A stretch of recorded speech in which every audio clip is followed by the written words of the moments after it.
बांकीपुर विधानसभा का उपचुनाव अब एक रोचक जंग में तब्दील हो गया है। अब यह जंग केवल इस बात के लिए नहीं रह गया कि क्या बीजेपी का गढ़ बना रहेगा। ज्यादा मुश्किल जंग तो इस बात को लेकर है कि जनता किसे चुनती है। मुख्य विपक्ष अभी तो संभावना ये बन रही थी कि भाजपा का टक्कर एकजुट विपक्ष से संभावित है। आपको बता दें कि बीजेपी ने भी इसके लिए उम्मीदवार के नाम की घोषणा कर दी और आखिरकार भारतीय जनता पार्टी ने अभिषेक कुमार बंटी को अपना उम्मीदवार बनाया है। वहीं राजद ने रेखा गुप्ता को बांकीपुर विधानसभा उपचुनाव की जंग में उतारकर उस घेराबंदी को ना कह दिया, जहां यह समझ बन रही थी कि बीजेपी के विरुद्ध एकजुट विपक्ष एक ही उम्मीदवार खड़ा करेगा। आखिर राजद ने विपक्ष बीजेपी के गढ़ को ध्वस्त करने के लिए एक विपक्ष की राजनीति को क्यों ना कहा। जानिए इस कदम के पीछे राजद की राजनीति क्या है। दरअसल राजद सत्ता प्राप्ति की जंग में मूल विपक्ष का चेहरा बना रहना चाहती है।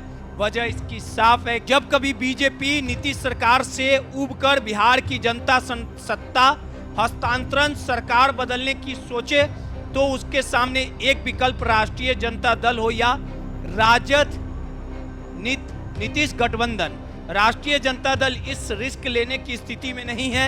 जनसुराज एक मजबूत विपक्ष के रूप में उभरकर जनता के सामने एक विकल्प बनकर उभरा है। इसीलिए राजद ने एकजुट विपक्ष की थ्योरी को ना कहा है। आपको बता दें कि राष्ट्रीय जनता दल के लिए एम-22 का समीकरण विकल्प बने रहने की जंग है। राष्ट्रीय जनता दल ने रेखा गुप्ता को उम्मीदवार बनाकर एम-22 समीकरण को विकल्पहीनता की स्थिति में जनसुराज को विकल्प चुनने की स्थिति भी नहीं बनने देना भी राजद की राजनीति की उल्टी गिनती शुरू हो जाएगी। राजद के उपस्थिति रहते पर एम-22 समीकरण के सामने बीजेपी के अलावा दूसरा बड़ा विकल्प जनसुराज के उम्मीदवार ही रहेंगे। ऐसी स्थिति में स्वर्ण राजद और जनसुराज के वोटर एक साथ प्रशांत किशोर के पक्ष में वोट करते हैं तो जीत हार समीकरण बदलाव आगामी राजनीति के विकल्प के रूप में स्थान बना लेगा। आपको बता दें कि कांग्रेस के भीतर यह जंग पिछले कई चुनाव से चल रहा है कि कैसे कांग्रेस अपने पारंपरिक वोट स्वर्ण दलित और मुस्लिम मत को एक बार फिर से जोड़ सके। इसके लिए कांग्रेस की कोशिश लगातार इस बात की हो रही है कि उसे राजद की बी टीम तोहमत से मुक्ति मिले। ऐसे में कांग्रेस जनसुराज के उम्मीदवार को अपना समर्थन देकर बिहार में एक नए गठबंधन की नींव भी डालना चाहती है जो माइनस बीजेपी और माइनस राजद बन सके। ऐसे में कांग्रेस वामदल और जनसुराज के साथ अन्य नाराज दल को एक प्लेटफॉर्म उपलब्ध करा सके।